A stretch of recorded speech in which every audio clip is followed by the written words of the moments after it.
Hello viewers, welcome back to Trend Talk Krishna. இன்னைக்கு நாம் react பண்ண போகிறது ஜனநாயகன் ஒரே பேர் வரலாறு ப்ரோமோ ரிலீஸ் பண்ணியிருக்காங்க. செகண்ட் சிங்கிள் ஜனநாயகன் படத்துலேருந்து Thalapathy Vijay, direction H Vinoth, music Anirudh, production KVN production. இது சாங்கு ப்ரோமோ இல்லை, இது ஒரு ஸ்டேட்மெண்ட் ப்ரோமோ மாதிரி இருக்குது. ப்ரோமோ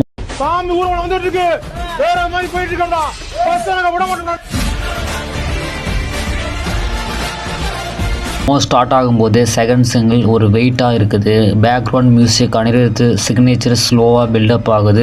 டயலாக் இல்லை, ஆனால் மெசேஜ் ஃபுல்லாக பஞ்ச் ஆகுது. ஒரே பேர் ஒரே வரலாறு சொல்லும் லைனே கூஸ்பமாக இருக்குது. விஜய் சார் என்ட்ரி சிம்பிள் தான், ஆனால் அந்த காம் ஃபேஸ், அத்தாரிட்டி லுக், இது மாஸ் ஹீரோ இல்லை, இது பீப்புள் லீடர் வைப்பு கொடுக்குது.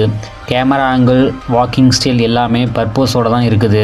ஹச்னோட டச்சு கண்டென்ட் பாலிட்டிக்கல் ஸ்ட்ராங்காக இருக்கும். ஹச்னோட கண்டென்ட் ஸ்ட்ராங்காக இருக்குது. ப்ரொமோவில் எந்த ஒரு ட்ராமாவும் இல்லை, வயலன்ஸ் இல்லை, சவுட்டிங் இல்லை, ஆனால் சொசைட்டியை கேள்வி கேட்குற சைலன்ஸ் இருக்குது. சண்டையில் மாற்றம் சொல்லுற ஃபீல் மாதிரி இருக்குது. அனிருத்தோட பிஜிஎம் ரொம்ப லவுடாக இல்லை, ஆனால் மைண்டுக்குள்ளே போகும் மியூசிக்கு. பாலிட்டிக்கல் வைப்பு, எமோஷனல் கனெக்ட் பர்ஃபெக்ட் மிக்ஸாக இருக்குது. செகண்ட் சிங்கிள் ஃபுல்லாக வந்தால் ஹெட்ஃபோன் போட்டு கேட்கணும் போல இருக்குது. ப்ரொமோவில் பூஜா ஹெத்தே ரொம்ப ஷார்ட் கிளிப்ஸ் தான், ஸோ ஆனால் கிளாம்பருக்கு இல்லை வாய்ப்பில் நினைக்கிறேன். But story strong female role இருக்கும். ஹானஸ்டாக சொல்லணும்னா இது நார்மல் மூவி ப்ரோமோ இல்லை, லீடராக விஜயை ப்ராஜெக்ட் பண்ணுற ஸ்மார்ட் மூவ். செகண்ட் சிங்கிள் ஃபுல்லாக ரிலீஸ் ஆனால் தேட்டர் ரெஸ்பான்ஸ் வேற போகும். நீங்கள் என்ன ஃபீல் பண்ணுறீங்க கமெண்ட் சொல்லுங்கள். லைக், ஷேர், சப்ஸ்கிரைப் பண்ண மறந்துடாதீங்க. So thank for friends.